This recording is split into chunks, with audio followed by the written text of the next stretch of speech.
Hello, everyone. Cherries, Red Army. Red Army. It's been a tough couple of weeks, hasn't it? Up and down. And the inspiration behind that Red Army, unfortunately, we lost Nonny, but his legacy will live on. And we've had chance to recharge our batteries on this channel. We've appreciated all your support up to this point. We went over 700 subscribers, but we're back with a live stream, an interactive stream with you this evening. We want to get you involved. We've got Bournemouth guests on the show as well. We're going to talk a little bit about Bournemouth season. We're going to have a little bit of fun. We're going to quiz the guests as well. Let's see what they know, and let's all have a bit of fun in the next hour or so. But Bournemouth, top of the Championship, international break is nearly coming to an end, and we've got Derby coming up as well. So let's just have a look back at those 17 games and see how we get on. But if you're new to the channel, please make sure you subscribe. We're trying to get to 1,000 before the end of the season. Also, hit the like button at some point in this video. And also let us know your thoughts in the chat. Interact with fans, interact with us. We're going to be getting questions that fans have dropped on Twitter. We're going to get them answered for you. And as I said, we're going to get lots of interaction. Right. Now, who would have thought back in August that come 17 games, AFC Bournemouth would have been top of the Championship, 8 points clear of the playoffs? Well, if you did think that was going to happen, I want you to put a hands up emoji in the chat. Let's see how many thought that would be the case.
Don't see any hands up. Hello, lads. Do you want to put your hands up?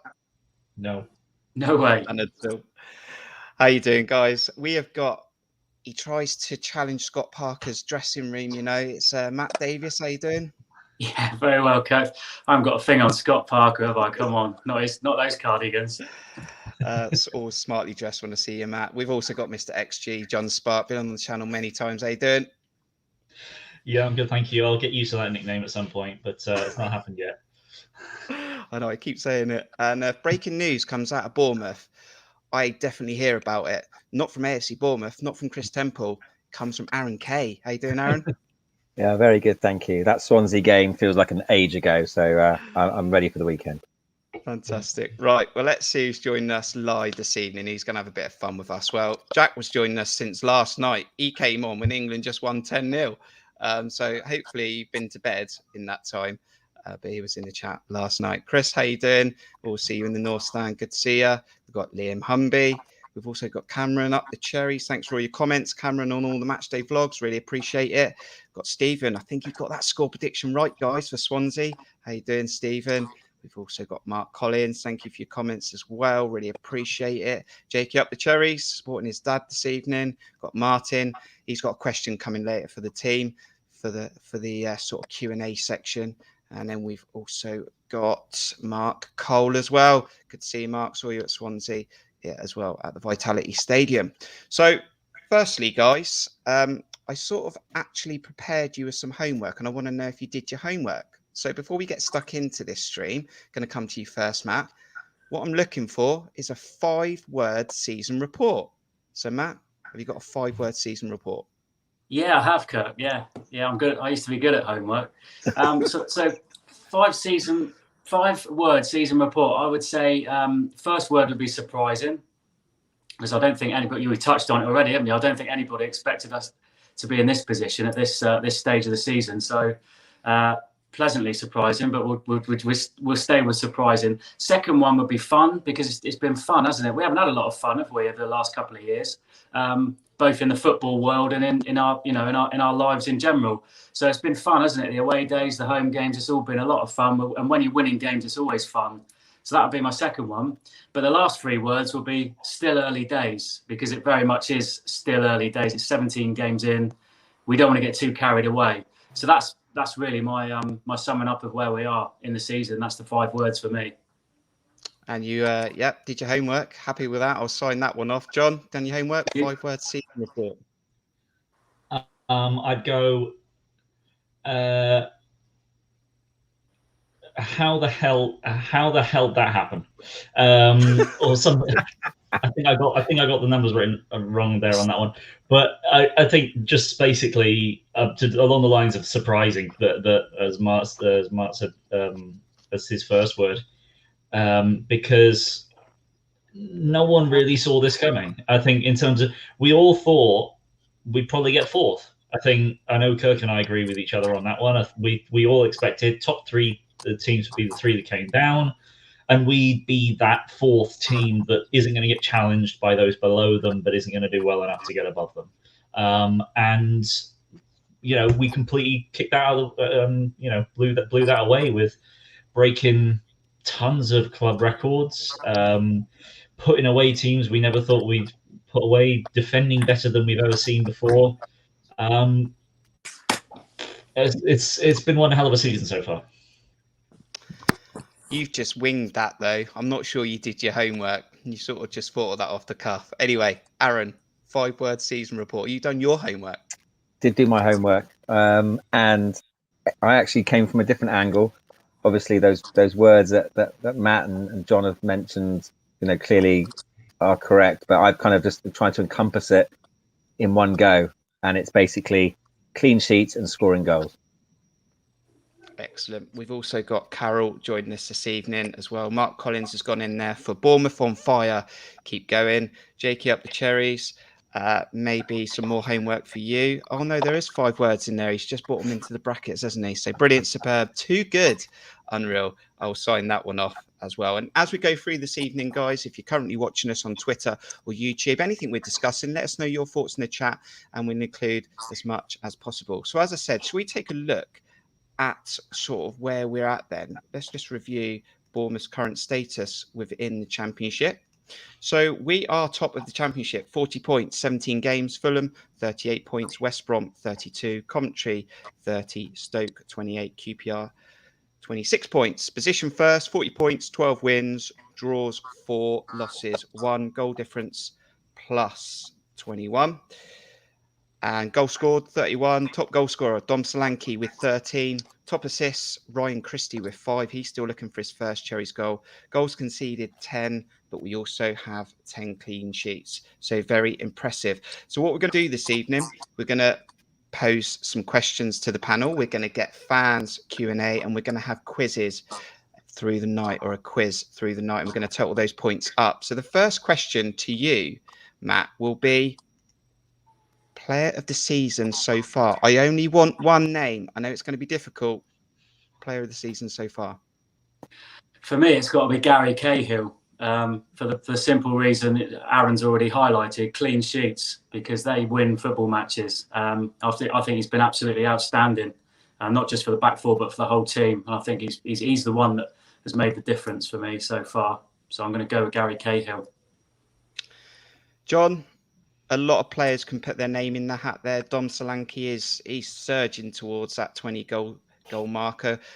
Mark Travers, everyone thought he needed to go on loan. He's clearly not needed to go on loan. Who's your player of the season so far? Without rushing through about 10 different names, I think I'll have to stick with Dom Solanke at this point. God, there really are 5 names that I could have rolled off there. But to save time, we'll just go with the goal scoring exploits of the main man, Dom Solanke. And, the player that I think out of all players in this squad, we really can't afford to lose. I think pretty much every single player in the squad has someone that we can replace and will produce the same role, nearly the same. Arguably, Gary Cahill's probably the other one, but we do still have other good centre backs. Whereas Solanke, I don't see anyone else in the squad that be able to do what he can do. The way he links play up from the front, the way he presses, the way that he's really improved his finishing, and got 13 goals already in all competitions, I think. But regardless, to have so many at this point already. And a long old season left to go, he could end up on quite a few. It's just a shame there's one absolute monster that's probably going to take the golden boot off him this season. But he's still been an incredible player for us so far. I was going to mention that he's still away from Mitrovic, isn't he? He's going to be chasing him for a while, I'm sure of that.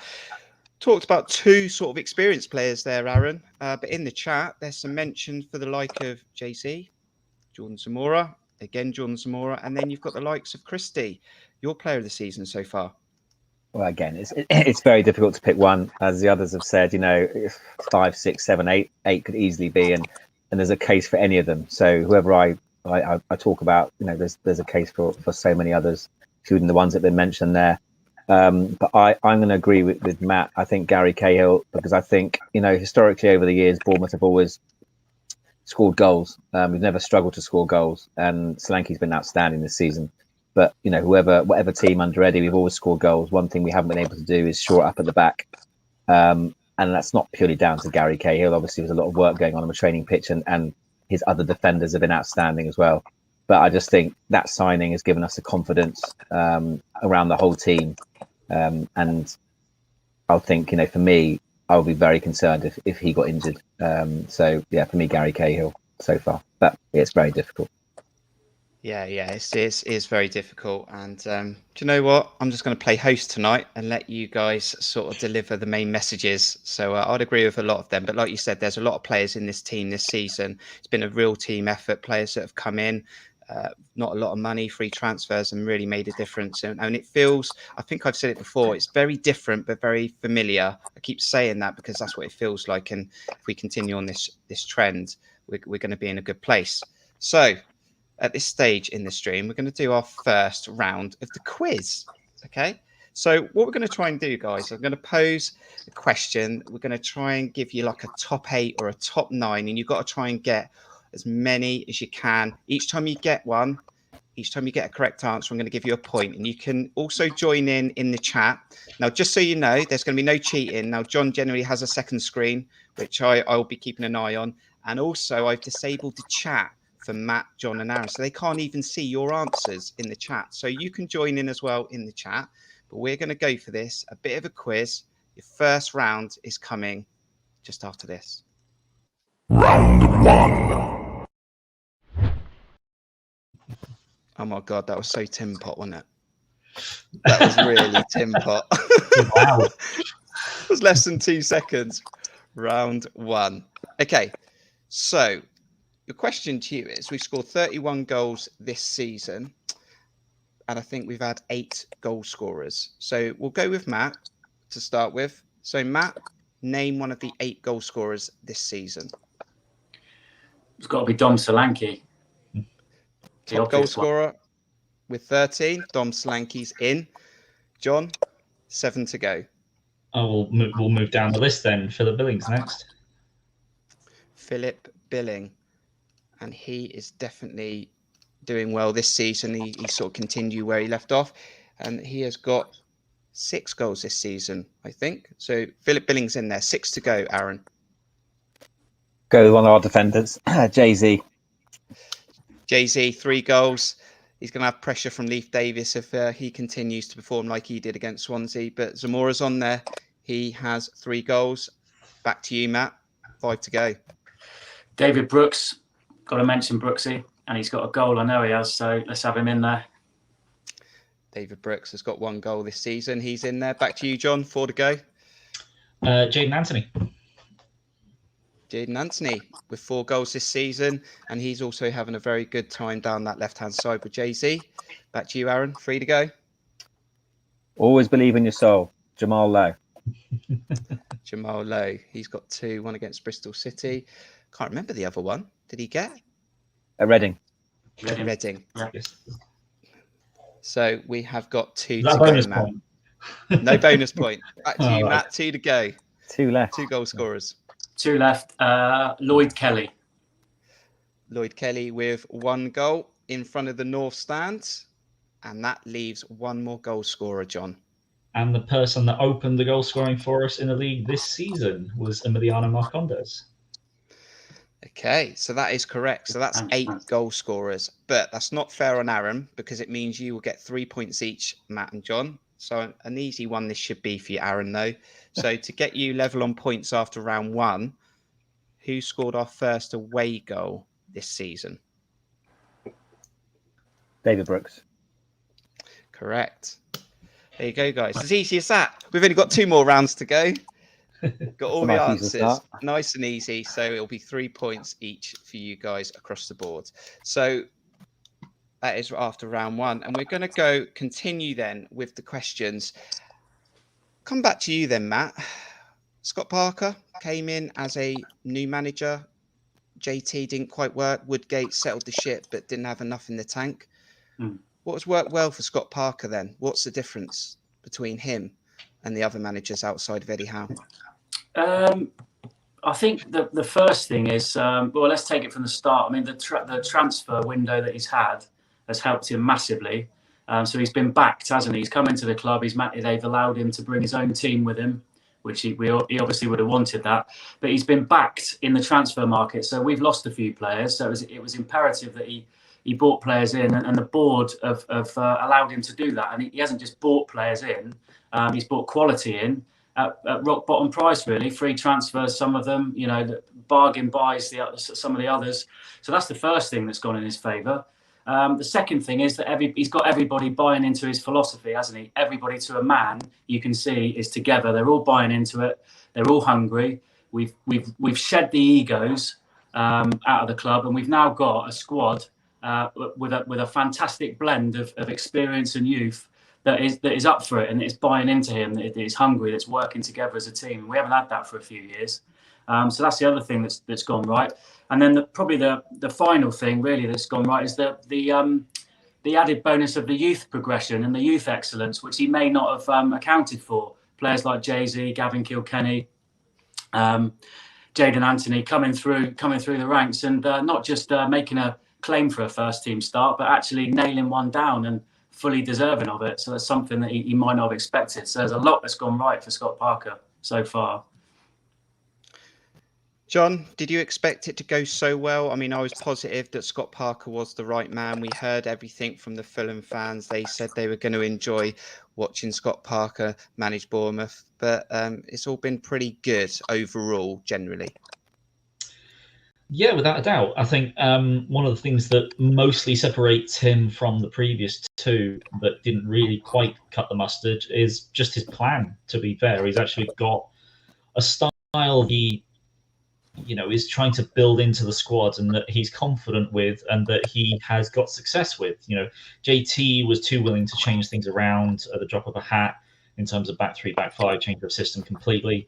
And Woodgate basically just seemed to rely on get it to Dan Jr. and he'll do the thing. Apart from or Billing, those two will make things work and it'll be fine. And that did work up to a point. Whereas, the real hard work that he put in the pre-season to get us ready to play this very high intensity, high pressing system, and then you combine that with the talent that he has in the squad, and it's all worked very, very well together. But he has needed his luck as well, because no fan is going to look at the team that we played at the start of the season with Kilkenny, Zamora, and Anthony starting, with Ibsen, Rossi on the bench, but certainly in contention to start, with Travers in goal, and think, yeah, this is a team that's going to really fight for going up automatically. He lost a lot of players through injury and suspension with Lerma, and he needed things to go his way. It's one of the things I thought at the start of the season. He could actually have something great here as long as we get a couple of results at the start, because you need the squad to build into the system. You need the squad to buy into the system. And if you don't get results, that's not going to happen. It's just going to be like, well, we've lost the last 3 games, so it's not really working. but it did. We got the draw against West Brom that we were maybe a little bit lucky to. We played a Nottingham Forest side that were very poor, and we got a nice win out of there, and then it all builds.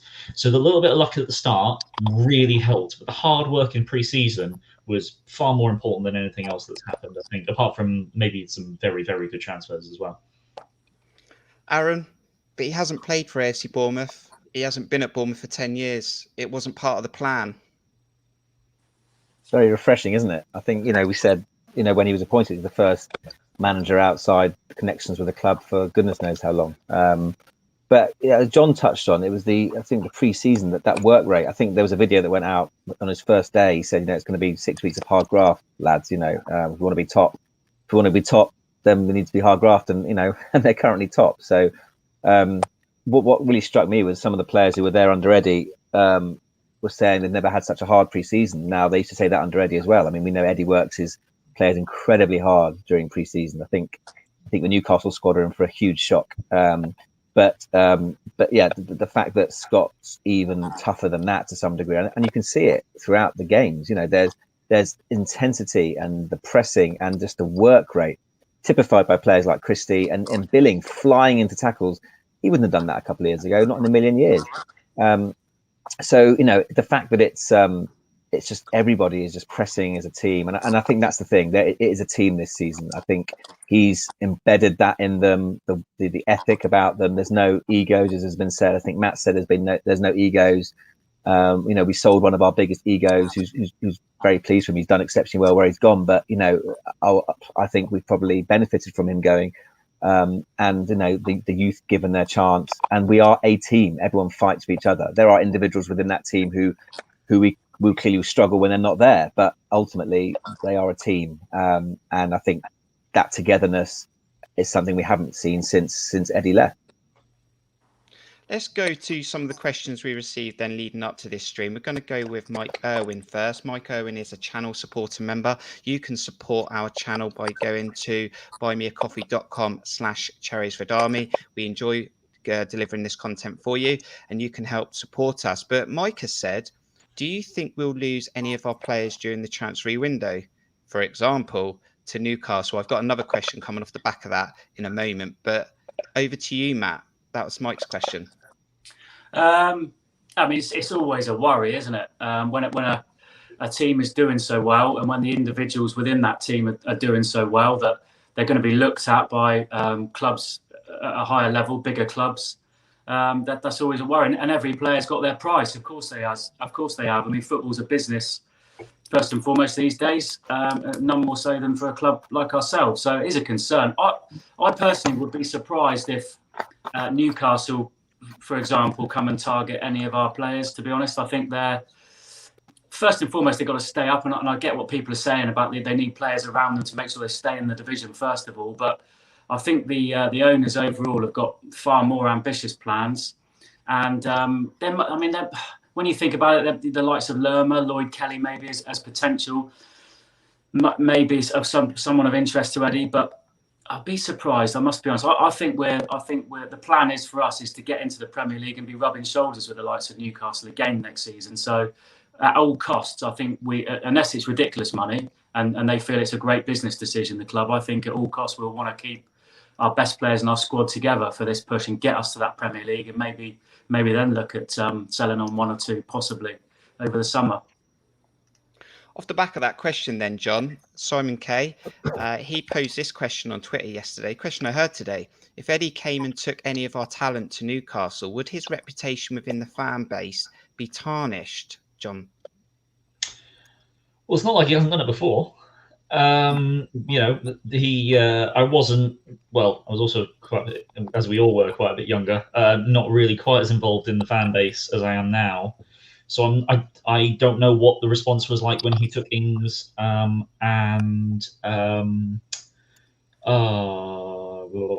the other player that he took? Marvin Bartley.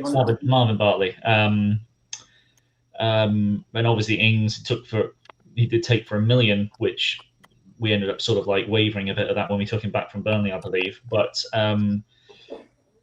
it depends. I think it depends on the impact that it would have over the short term, because Matt mentioned players that he might be interested in, and the two players that he has been linked to, that Newcastle have been linked with, apparently wanting, or Eddie apparently wanting, is Jefferson Lerma and Lloyd Kelly. And you think if those two sales were made, would that stop us from going up? And if it did, then I think that would have a minor impact on the way that we look at Eddie and Eddie's legacy with the club. But, he brought those two players in the first place, and the impact that Eddie's had over the entirety of his career at Bournemouth, I don't think that's really going to be undone to any significant degree by him taking a couple of players from us when he moves on to a job we're all really keen to see him do well with, apart from those that, are very much strongly against the regime that's taken over at Newcastle. So, no, I don't think it'll have a massive impact at all. And I think even if we did lose those two players, I think we've got talent enough in the squad to go without them anyway.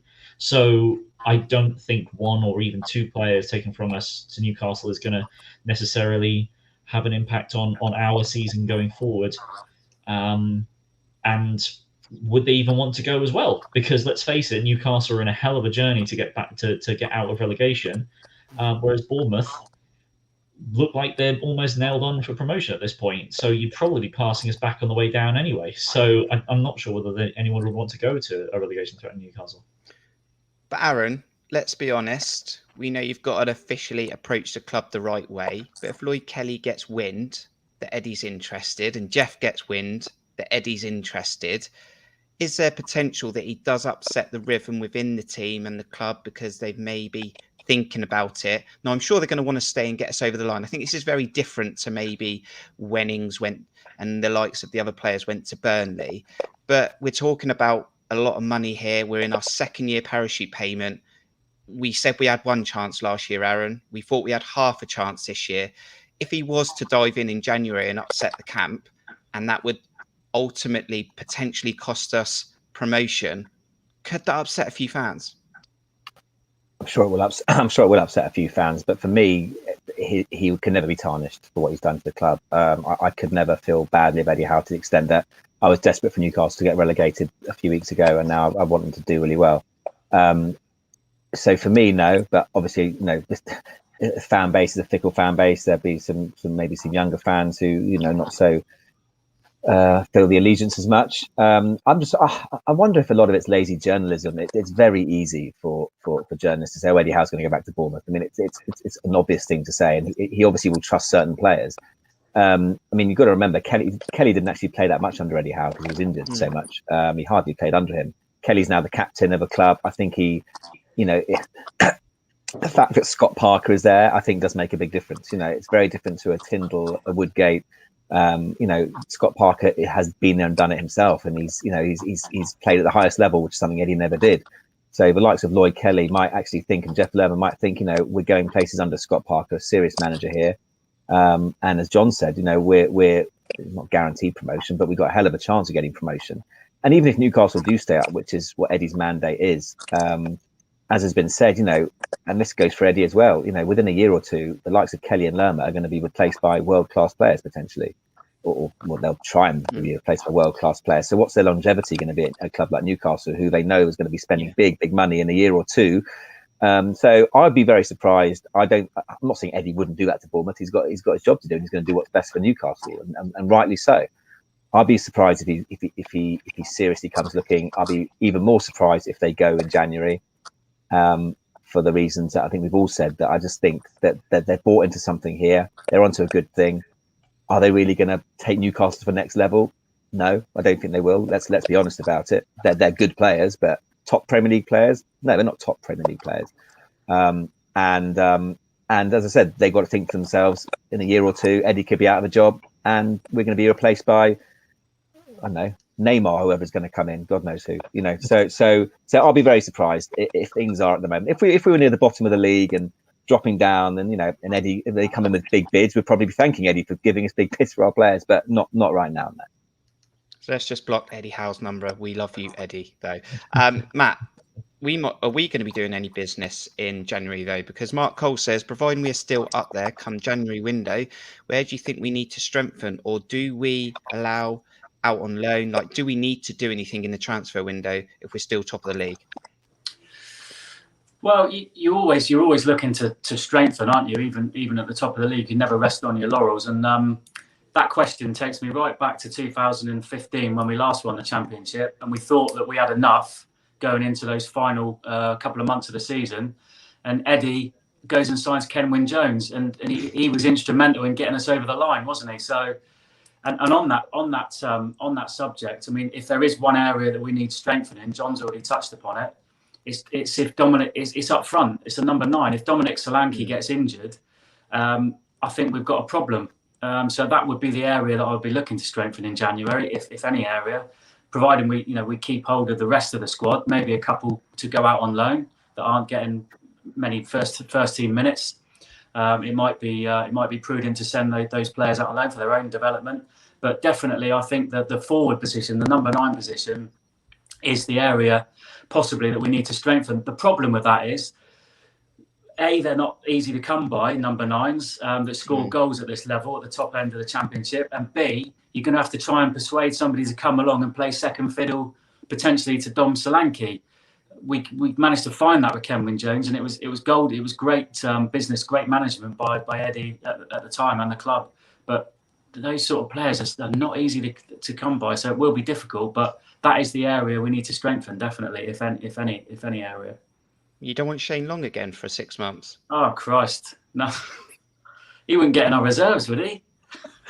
It's probably an academy player, isn't it, Matt? It's probably someone out of Man City. Yeah. The Delap lad, Liam Delap, I think it was. Yeah. Something out of Arsenal. It would be that type of player, I think. Yeah, you'd think so, wouldn't you, if anything? But apart from that, I think it's probably overload. Not overload, but it's ample in every other position. We've got at least 2 players going for each position, haven't we? So I think that would be the only sort of gap that I can see, really. One of our other questions on Twitter leading up to this stream came from Martin, and Martin's making some good comments at the moment in this stream, in the chat. You let us know your thoughts in the chat if you want to get involved. And he said, John, what's going on with Steve Cook? Is he waiting for his opportunity to get back in the team, or is he off in January? God, does anyone know what's up with Steve Cook? Really? I'd say it's a sad state of things, but unfortunately it's just the natural way that, as great as Steve Cook has been for the club, when you bring in a player of the caliber of Gary Cahill, kind of everyone else kind of shrinks into his shadow, unless you're playing next to him. Is the reality is that he's very unlikely to get back into the team at this point. You know, there's Gary Cahill. If he gets injured, the person that plays on the right in his position is probably Metham first.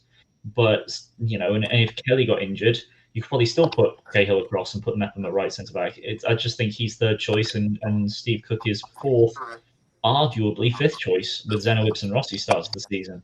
And he of course is probably one of the first players I'd have down to go and get some loan time out. But I mean, Steve Cook, considering his age, and he's still 31. He's actually not He's 30. It's 30, yeah, 30. He's not, he's maybe just about going over the hill in terms of his ability, in terms of his peak years. That doesn't mean he wouldn't be the starting choice for a top of the table League One side, or even for middle of the table Championship side. And he will want to play games. I mean, I personally thought the likes of Burnley would have been in for him at the start of this season. I think there were some rumours about possibly that, because I think he'd fit in perfectly for that kind of no-nonsense defender that he can be, as much as he's half decent on the ball. But he wants to play, as you would do when you get to that stage of the season. So with him, he's just not going to get that game time at Bournemouth. I would expect him to probably be pushing to get a move in January. And unfortunately, his last game for us might have been that 6-0 drubbing at Norwich, where he didn't exactly shine in that game. For those that were there, certainly, I believe, Aaron, you said you weren't too impressed with his attitude at the time. But then he played in that under 21 game, I think, or under 23s game, where I think he seemed to be more on it. I would hope that maybe he gets the first FA Cup game that we're in.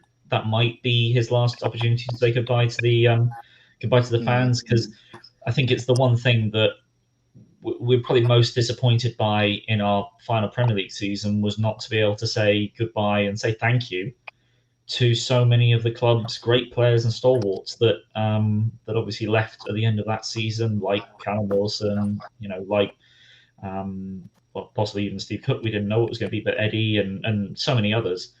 And yeah, it's just a shame that might happen again. But I mean, fingers crossed that he at least gets to play in front of the Bournemouth fans one more time before being moved on. But I think it's probably for both sides' benefit that he finds a chance to play first team football elsewhere. And football is a funny old game. It wouldn't surprise me if he ends up in a black and white shirt, in January. But there we go. Who knows? Mark Collins has also said potentially Rodgers could do a job up front when we were discussing that. Rodgers as cover for Dom, just confirming that. Great question coming in the chat then. Going to come to you, Aaron. Do you think that Scott Parker is concentrating more on the football side as Eddie was running more of the club outside his football duties? Yeah, possibly. I mean, I think there's no doubt Eddie was running the club from top to bottom, invested so much time on every facet of the football club, which, laid the foundations for a lot of our success, clearly. But I think Scott Parker is head coach. He and his team, who he's brought in, I think look to be clearly 100% concentrating on the football side of things. It was impossible for us to know everything, but I think obviously then the board, the likes of Richard Hughes and Fano, etc., are concentrating on the other side of the football club. But I just don't think anyone could run a club in the same way that Eddie did. It's just a very, very difficult task. So yeah, I would think that's probably the concentration. Yeah. Right, that's enough serious talk for now in the season review that we're having. We need to go into round 2 of this stream quiz. Didn't even pick up a name for it. We're just rolling with it this evening. We've currently got Matt on 3 points, Aaron's on 3 points, and John's on 3 points. But we're going into round 2. Round 2. Still Tin Pot. That sounds like Mortal Kombat. That sounds like the guy from Mortal Kombat. It does sound Mortal Kombat, doesn't it? Sounds like a cube. Okay, so this question, we have had 21 assists this season, and now I want you to name the top 9 assist makers officially on SofaScore. Now, there is more than 9 assist makers in that 21, but I want the top 9 on SofaScore. So I don't want any arguments if you get someone who's 10th or 11th. And I'm going to go with Aaron first. So I want the top 9 assist makers. Go away. Go for it. Jayden Anthony. Jayden Anthony is there, and he has 3 assists. John, over to you. I had a name in my head, and then it's gone, and I don't know why. Oh, that was it. Ryan Christie. There you go. Top assist maker this season. You saw it in the intro, actually, with 5 goals, or I put it somewhere. So Ryan Christie's got 5. That's correct. Over to you, Matt. 7 to go. Yeah, that was going to be mine, John. Thanks. You're welcome. So I'm going to have to go Philip Billing. Philip Billing has 3 assists this season. He's in there. Back to you, Aaron. That's got to be Dom. It's got to be in the assists league, surely. Dom is actually. Oh, don't do this. In the assist. He is in the assist with 1, and he's in the top 9. Only 1? Yeah, he's only got 1. He's only got 1. Wow. Only 1 assist. Back over to you. That's why John. he's been more selfish this year and banging the goals in. Good for him. Yeah, that's the problem, because I know he's only got 1. I'm thinking, if he's on the list, who else isn't? Because there's a few with 1. And 5 to go. I am going to. I'm going to go with Jordan Zamora. I've done it again, Matt.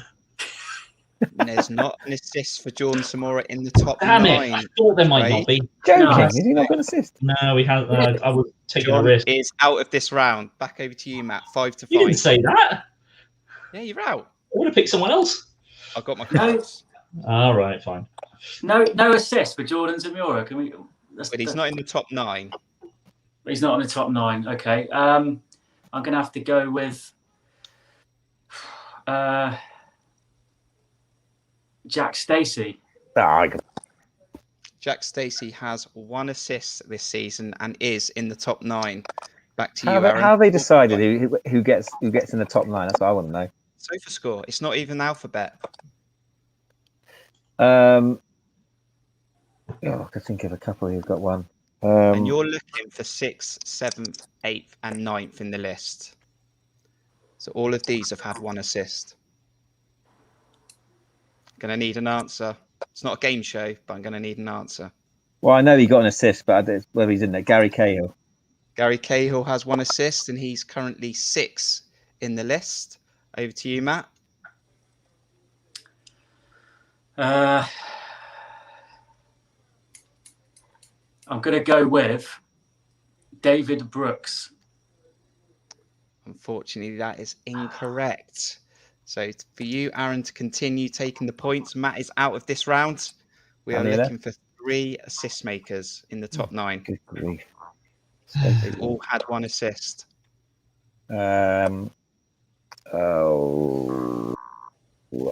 Jamal Lowe got one the other day. He has got 1 assist, but he's not in the top 9.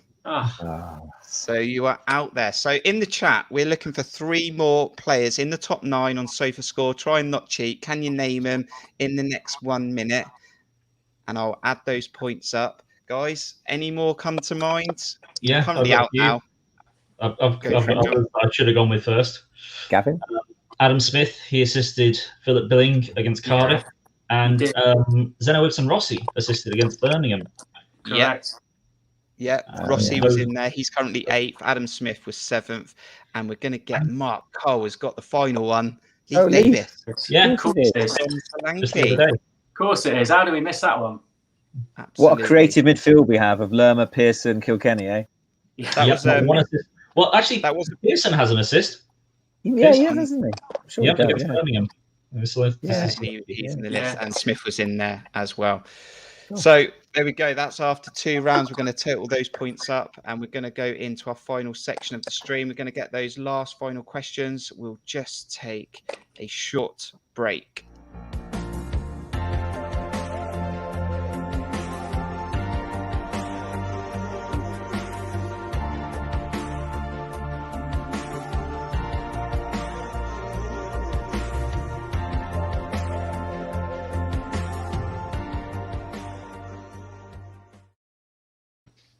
Okay, so we want Bournemouth to continue as the season has, Matt. It's all positive. It's that one Preston game. I know we've had frustrating performances, and it's taken 15, 20 minutes to get going in a lot of matches.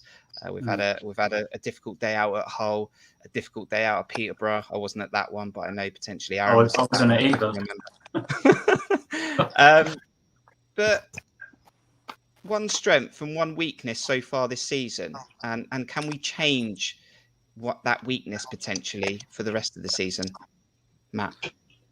Yeah, the one team strength I think it's been touched upon already, both in the chat. I think we've spoken about it. Is the work ethic, the sheer work ethic and determination, and the organisation that's linked to that work ethic is the real strength of the team at the moment.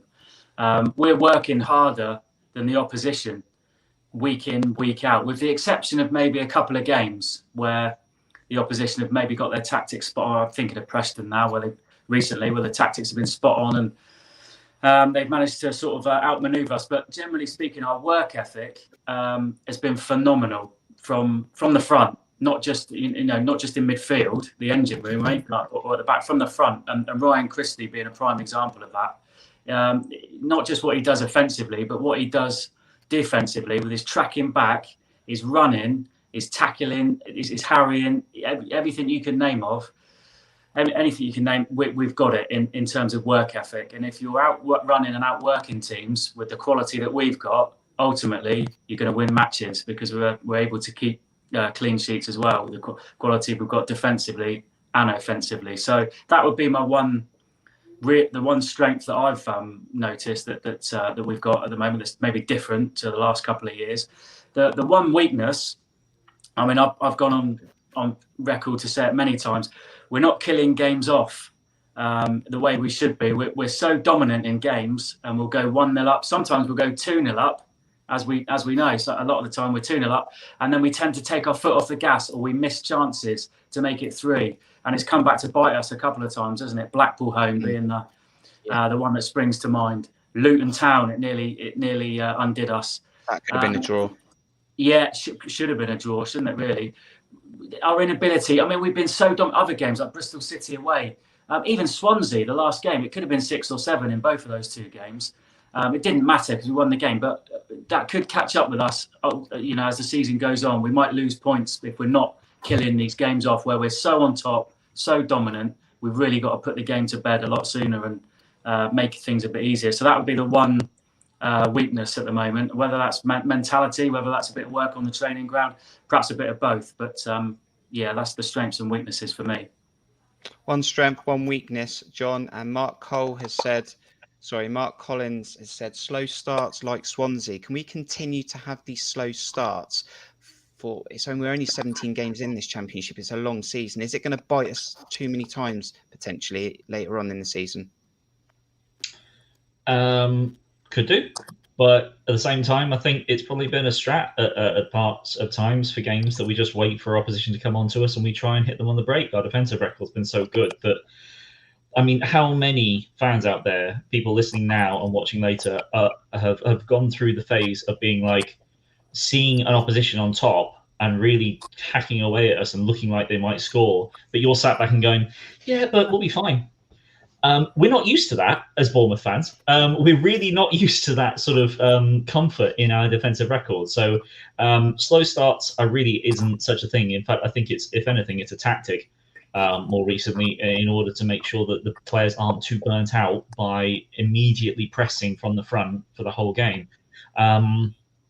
But on to strengths and weakness, I think there's there's too many strengths to count, to be honest. But one of the interesting strengths for me has been our maybe not clinicalness, but at least our conversion rate, and certainly our ability to actually get shots on target, which I think has been an issue at times over previous seasons.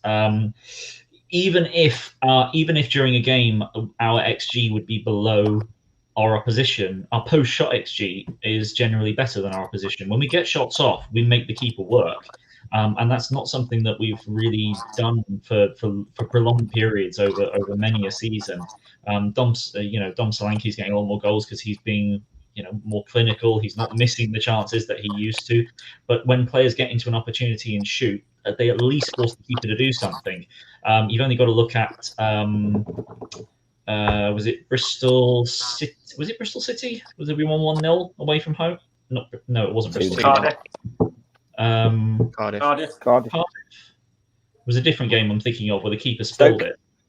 Stoke. Even if that initial shot that comes in from, I believe, Christie is speculative from that distance, he forces the keeper to make a save. Keeper spills it, and Dominic Solanke's doing his job following it up. So, our attackers in their ability to actually get shots on target is so much better than it's been for long periods of previous seasons. And that's one of the reasons why we've not been behind for very long. And with regards to a weakness, I'd probably say breaking down low blocks and breaking down stubborn, very defensive sides. You look at Hull, you look at Peterborough, you look at Preston. Hull, not so much, but certainly Peterborough and Preston just didn't want to attack for long periods. Preston were playing a very good counter-attacking game and their system worked well for it. Against Peterborough, they really just didn't do a thing going forward, and we couldn't break them down. Admittedly, we changed a few players and the fluidity wasn't there, but last season, that was our big Achilles heel. We didn't take enough points off teams down at the bottom of the table. We didn't get a single point off Wednesday. We only got one from Derby. We only got the one win against Wycombe. We did change the side pretty much completely for the second game. But, beating those teams that are going to sit back and ask us to break them down, we've done it at times, but we haven't been consistent enough yet with it. So that's a weakness that I'm sure we'll be looking to build on over the coming season. But surely one of our strengths, Aaron, is having players like Ryan Christie, how packed quality we have in that midfield. Your strength and weakness so far this season? So obviously in agreement with what the other guys have said, but I would say a core strength for me this season is that we're not soft Bournemouth anymore. We're not a pushover.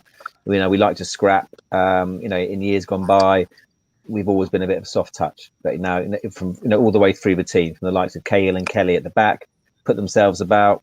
Lerma, Pearson wouldn't want to scrap with them in the middle of the pitch. And Dom, can really push himself about up top. And Ryan Christie's work rate we've spoken about is his relentlessness. We are not a pushover anymore. So not only do we play really good football at times, but we are hard. Not just hard to beat. We are just hard. We are tough nuts. We didn't get pushed around on that cold, wet night at Stoke. We didn't get pushed around away at Cardiff. Bullied with the long balls coming in the box. We stand up to it, and I think that's been a really good strength this season. A weakness, I'd agree with what again Matt and John both said, but I would also add that potentially, and it's not necessarily a weakness if they stay fit, but I mentioned with the goal stats, the over reliance to some degree on Dom Solanke and Phil Billing to score goals. Ryan Christie, as we know, is pretty much nailed on that right hand side now and hasn't scored yet. Goodness knows how he hasn't scored, because he's done everything but score, especially in my last game. It obviously makes up for it with being a top assist maker. So again, it's not a criticism, and Jayden Anthony, again, before his 2 goals against Swansea, had scored a couple, I think, maybe before that. So obviously, he's got 2 against Swansea. So, but ultimately, prior to that game, the wide men hadn't really been scoring. We've already said, it's not really Pearson and Lerma's job to score goals. Gavin Kilkenny as well, very creative, but again, not a goal scorer for midfield as such. And Lewis Cook doesn't score that many goals either. So we've, Jay-Z's popped up at left back with 3 goals. He's now out injured for a period of time. But other than that, we are very heavily reliant on Dom primarily and Phil Billing ultimately. So we really could do with Ryan Christie getting some goals, taking the pressure off. But again, we're nitpicking because we're doing so well and there's so much good going on. But if there's one weakness, I think it'd be good to share the goals around the team. But I'm just not seeing where loads of goals are going to come from that midfield. Another question in the chat coming from Stephen Dyer. I'm going to lead this one towards you, Max. We've had conversations about this, and it says, Scott Parker, substitution, strength or weakness, guys, please answer. And I was a failed winger, Matt, and when you're winning 2-1, especially at home, I want to go and win the game 3-1. But we know Mepham is asked to go and warm up in the 55th minute. Come on, let's have 5. Let's have a straight 5 across the back, shall we? And we were hanging on against QPR. It is a tough watch sometimes, isn't it? Well, first of all, did you end up at right back? No. Because I was a failed winger as well, and I ended up at right back because I just wasn't fit enough in the end. Too much boozing. I ended up on the bench in the later years. Right back on the bench, yeah. Easy question to answer. Again, I think I've gone on record to say that its substitutions are dynamic. With Eddie, sometimes the game would pass us by a little bit, and you think, why hasn't he made that substitution after 65, 70 minutes, and he wouldn't make it. And then he'd wait until the 83rd minute, and it was sometimes too late. Whereas Parker identifies something that needs changing, bang, he changes it. He's not afraid to change it.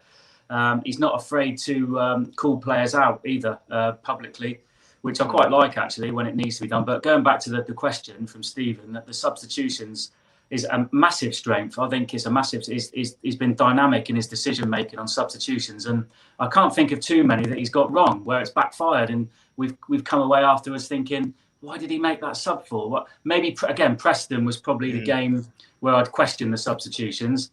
I'd question the lineup. I'd question the starting lineup as well that day. I think he lost his head a little bit that day for whatever reason. Yeah. We can forgive him for that. It's one game, but ordinarily, most of the time his substitutions are absolutely bang on, and they don't just. He didn't just make them for the sake of it because he thinks a change needs making. They actually change the game. they're actually pivotal in changing that game sometimes. Many a time he's brought on subs. I can think of, Jamal Lowe coming on, or bringing Pearson on, even Metham to shore things up, Jaden Anthony coming on. You know, they're affecting games. So his substitutions have been bang on, absolutely bang on so far in the main. Just a one-off day against Preston, but as you said, we'll give him that one. Right. Yeah, we will. Final round, guys, of the Cherries Red Army stream quiz. Currently, Aaron's on 6 points, Matt's on 5, and John is on 4 points. But we are going into the final round. You can put your answers in the chat. They can't see it. I've disabled the chat so they can't cheat. But we are going into the Mortal Kombat final round. Final round. Fight. Definitely Mortal Kombat, John. Final round then, guys. Opportunity to take the trophy in this first Cherries Red Army quiz. And our average possession so far this season has been 56.5% as a team. But I want the top 9 accurate passes per game. Okay, so think about this, because Players. per game, per player, per game. Okay, so it doesn't necessarily mean the players that have played the most matches might have the most accurate passes. Does that make sense?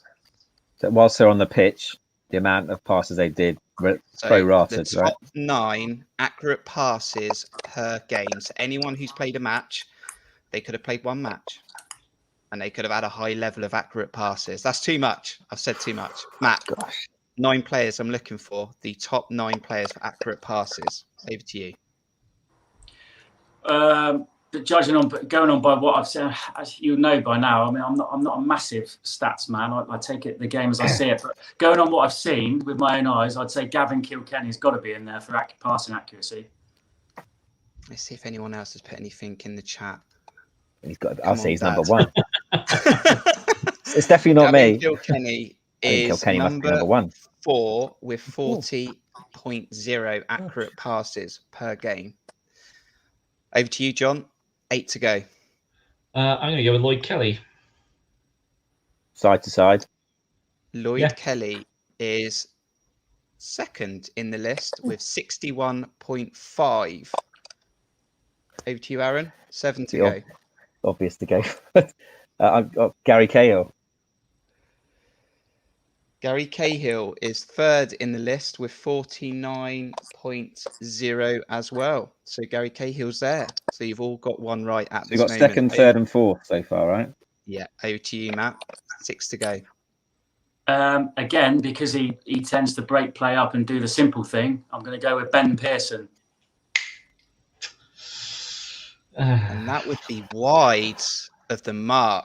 You'll be out this round. Ben Pearson does not make the top 9. I'm not having that. Not having that. Blimey. Over to you, John. 6 to go. Dear.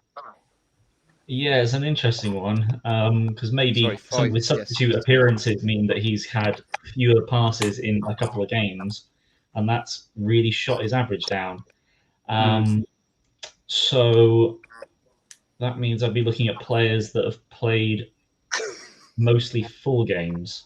You're dragging this out, aren't you? No, I'm just sort of like, well, all right, fine. Jack Stacey. Jack Stacey's in there with 39.6. Back to you, Aaron. I'd be shocked if Ryan Christie's not in there. Christie? And that's missed the post as well. There is nothing for Ryan Christie in the top 9. So it just shows that passing accuracy is irrelevant, isn't it? How good they are. Yeah. You're on your own here, John. So continue as you are. Can you take him out? So I believe this was an interesting. I believe he was one of the top passers in a Birmingham game and possibly a couple of others, but hasn't played much recently. Zeno Ibsen Rossi.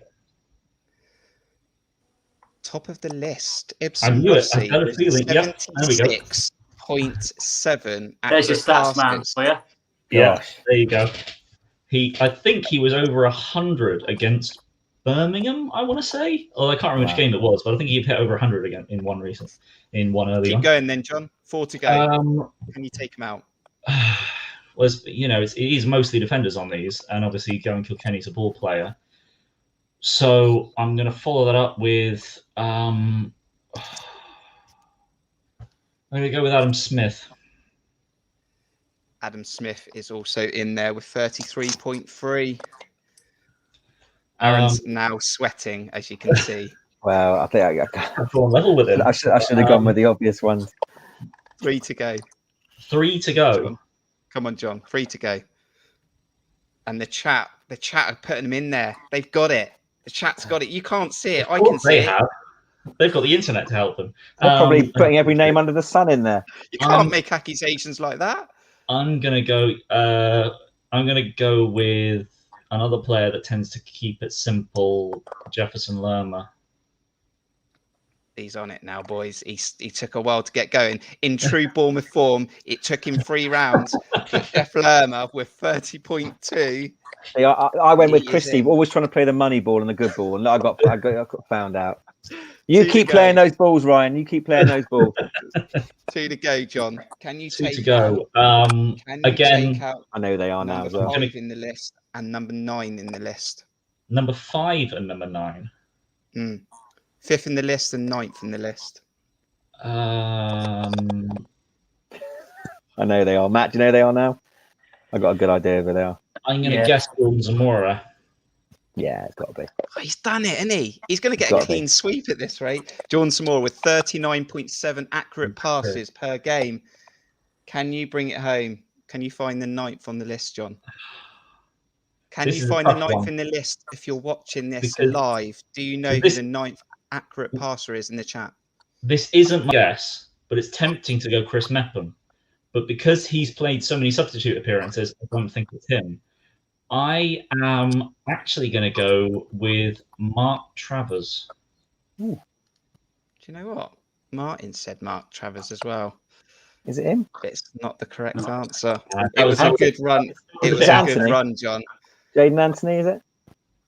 We're going to give everyone 30 seconds. Who do you think the 9th player is for accurate passes this season? Place it in the chat. We're looking for the 9th player. Do you know who it is? Place your player in the chat. I'll give you 30 seconds. But John, you took out 1, 2, 3, 4, 5, 6 there. We are going to total those numbers up in just a bit. The trophies being, there is no trophy, but we'll try and sort you out a trophy at some point this season. It might be engraved at some point. But the last player on the list, he has 28.9 accurate passes so far this season. It's not Emi Marcondes. That's a good shout because he doesn't play many matches either, so he might have had a good accuracy. I'll tell you who it is. Not going to be Leif Davis, is Anthony. It? Oh, Anthony, Jaden yeah. Anthony. Jaden Anthony. And Stephen as well. Jaden Anthony. It's because Anthony and Zamora keep passing to each other the whole time. Yeah, you've got to think of those partnerships, haven't you? Yeah. Absolutely. But we are a good passing team, aren't we, Matt? We are. I mean, this quiz has taught me one thing. Do you know what it's taught me? I've got to stop having so many beers pre-match, and I might actually remember what's gone on in the games. So I'm going to tone the beers down this weekend in Derby, and I might actually know something and retain the knowledge. Right. Well, it's not a foregone. It's not confirmed until I have totaled up those numbers. So on Sunday, you might be at the game. You might be watching it on Sky Sports, but we want you to do something. We need to do it every game. We need to get behind David Brooks in the 7th minute. I'm going to total these numbers up. Who's won the quiz? We're going to find out in 1 minute. Get behind Brooksy on Sunday. Brooks at the double! David Brooks seems to love scoring on the road. And David Brooks with his first Premier League goal. Across the goal to Callum Wilson. What a save! The rebound is in, and it's 2-2. Onto his left foot. Opportunity to shoot still. Brooks shoots. There it is for David Brooks. And now a little ball where Brooks takes over into the feet of Fraser. Back to David Brooks. This will be brilliant. This is brilliant. Curled in now towards Brooks for a second. David Brooks at the double. Tee up Fraser here, and now a chance for the Cherries. Fraser with Brooks, 2-on-2 here. Fraser plays it in. David Brooks for 2-0. It is 2-0. 0-0 ball with Palace. Smith ball is the penalty. Picked up by Wilson. Square to Brooks. Left foot in, and David Brooks.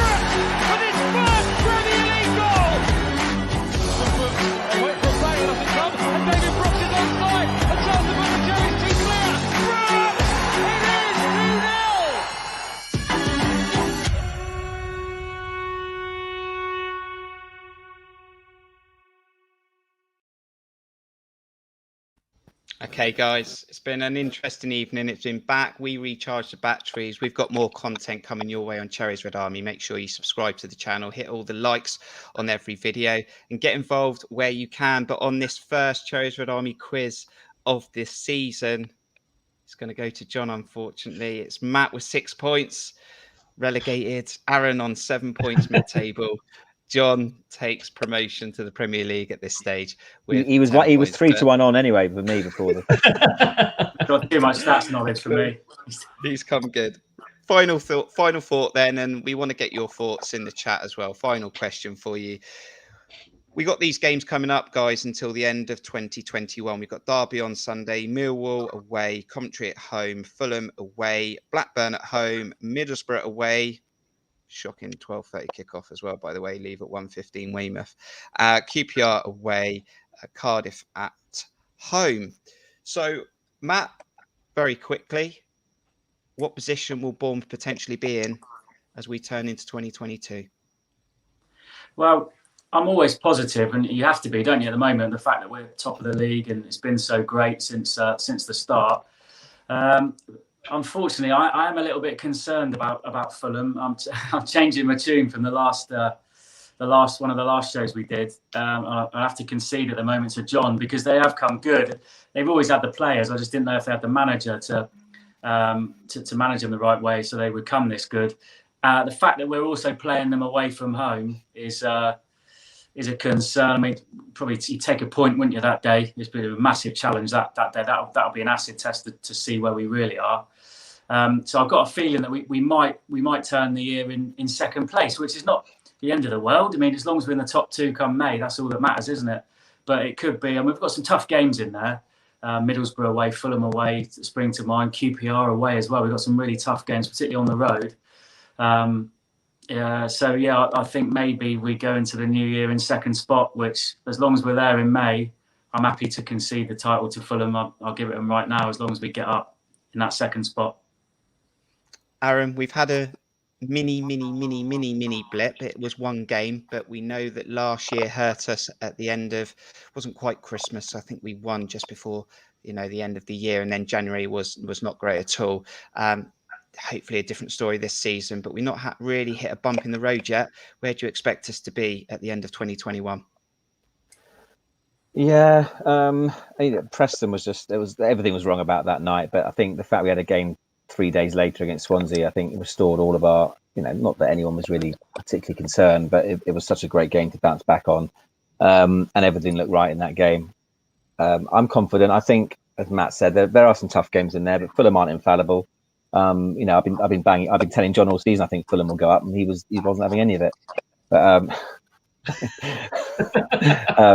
no, but I mean, they lost. For Fulham, I think they've won 6 or 7 in a row, and for them to still be in second place, it's got to be a body blow for them. They've won 7 in a row and still being second place behind us. They lost 5-1 to Coventry. They lost at home to someone else. They're not infallible. I'm sure we'll both lose games before now and the end of the year. I back us to get a point at Fulham. I really do. I think there's something different about this team. I just feel confident about us. We don't concede many goals. We do score goals. We've got that fighting mentality. So I think the two of us will still be right up there, even further ahead of West Brom than we are now, if I'm being honest. But I would say I don't for 1 minute think we're going to go and win every game. I think we'll probably lose 1 or 2, but I still think we'll be in first place because I think Fulham will lose 1 or 2 as well. One-time champion, John. We don't let 8 points go before the end of the year, do we? 8 points. They struggle to lose 3 at this rate. But yeah, I mean, I can see the fact that, based on the fact that we're not going to win every game, you can easily sort of look at Fulham and think, that's going to be a struggle. And then, Coventry, no matter whether we're home or away, that's going to be tough, and Blackburn. And when you look at it, we've only got Middlesbrough and Derby in the bottom half left to play in our first round of fixtures. We've got, some really good sides left to face before the end of the year. So, we could easily end up second. I don't see us any further down than that. But I think I've got this start of the season has really built up my faith in our team's ability to just win games, no matter how ugly or scrappy, no matter how difficult we make it for ourselves after going 2-0 up, we'll still almost always get the 3 points. So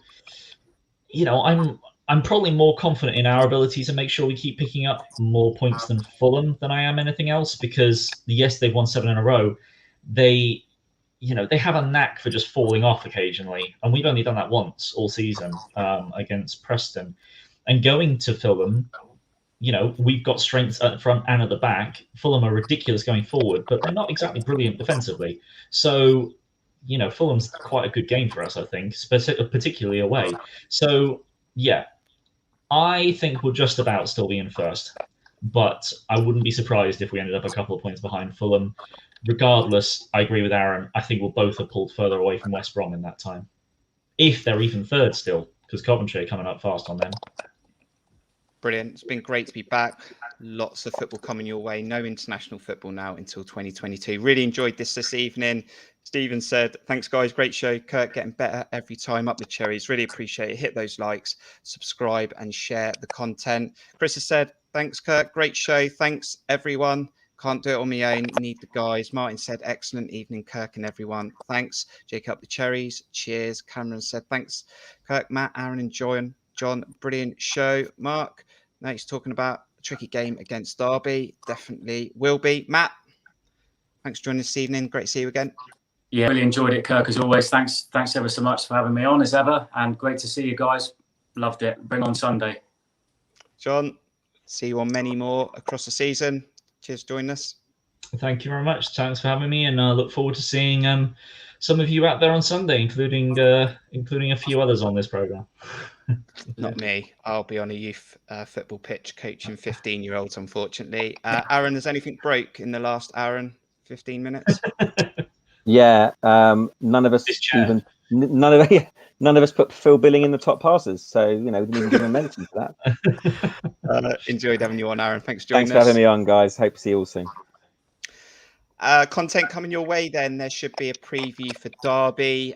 We'll try and get a review or something out for you, even if it's maybe some match reports from John at the game. We'll get something out on the channel, definitely. And then we've got a quick turnaround for Millwall, and we'll have a preview for that and also a match preview. But we've had a fun, interesting evening, a live stream with you and the team.